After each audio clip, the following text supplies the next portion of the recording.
Hi everyone, Maria here, and this is my market update for April 2019. Let's have a look at the numbers. I would like to look into sales from January to April 2019. So usually the sales are going up as we're moving into the spring market. So in January we had 1100 sales, February 1484, up by 34.5%. In March we had 1727, up by 16.4%, and in April we had 1829 sales, up by 5.9%. Typically, we would have a little bit higher percentage over here, but it is still pretty common. Let's have a look into active listings. In January, we had around 11,000 active listings, February 11,590, up by 7.2%.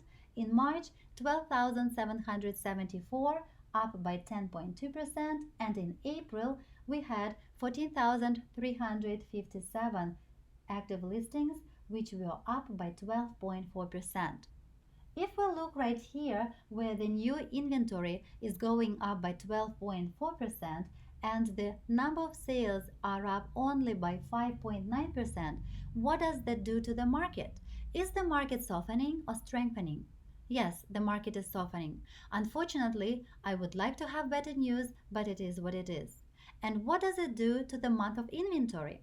The month of inventory is going up when the market is softening. If we take this number, divide by that number, we will have the month of inventory. And we know from 4 to 6 months is a balanced market, above 6 months it is buyer's market, and below 4 seller's market.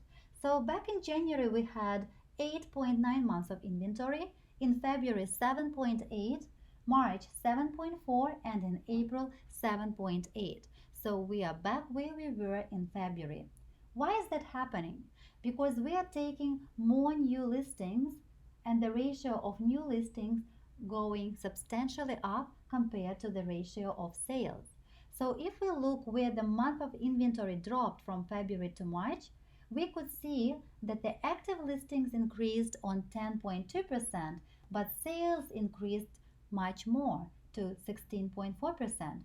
That helped us that the month of inventory went down. So if we look into benchmark prices, we can see that they are relatively stay the same with a little bit sliding down in March and April, but not substantially. Now let's compare April 2018 to April 2019. So we had 2,579 sales back in 2018 and 1,829 sales in 2019.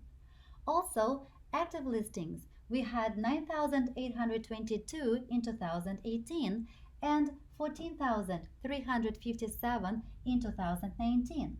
Months of inventory, in 2018, 3.8 months, which is a very seller's market, and in 2019 April we have 7.8, which is fully buyer's market.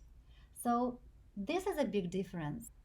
Let's look into the prices. If we take a benchmark price total, in 2018 we were 1,009 million compared to 2019 total 1,000,001. So it looks like the price adjusted around for 10%, which is a big number. But if we look into apartment type, we were $700,000 and in 2019 we are $657,000. So there is a drop in pricing, but not as big as 10%. Detached property 1,061,000 to 1,044,000. This is a very cool graph.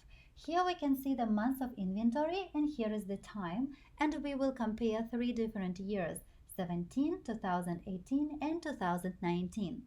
So if we look in 2017, we started around 2.5 months of inventory and we never exceeded 4 months of inventory and finished around 3.5 months of inventory. 2018 we started roughly close to 4 months of inventory, and then the months of inventory started to rising up and up and up, and we finished around 9.6 months of inventory. Do you remember what happened right here? The stress testing was introduced, and that's how it affected the market. So 2019, we started from 10 months of inventory and we slightly go down up to 7.8 months of inventory. So what's going to happen next? I don't know, but at least it's nice to know what's happening right now. I thought it would be exciting for you to see what's happening in Fraser Valley and Victoria. So the benchmark price in Vancouver area is 1,000,001. Fraser Valley $837,000 and Victoria $875,000. Month of inventory, Vancouver 7.8 months. We are operating in fully buyer's market. Fraser Valley 5.7. We remember 4 to 6 is a balanced market, so they are right in the balanced market. Of course, the cheaper price properties could be in seller's market and they can still have multiple offers. In Victoria, they are operating with 4.0 months of inventory, which is a very strong seller's market right on the border with balanced market. So that is quite interesting. Of course, it's everything about pricing. More expensive prices, like in Vancouver, is a little bit suffering more, and that is why we are right in the fullest buyer's market and the prices are softening. But some other areas which are further down from Vancouver and with less expensive prices, they're still doing good. Remember, everybody, life is a beautiful thing, and I'm here to help. If you have any questions, just give me a call. And if you're interested in specific areas, click the links below and you will see statistics for that areas.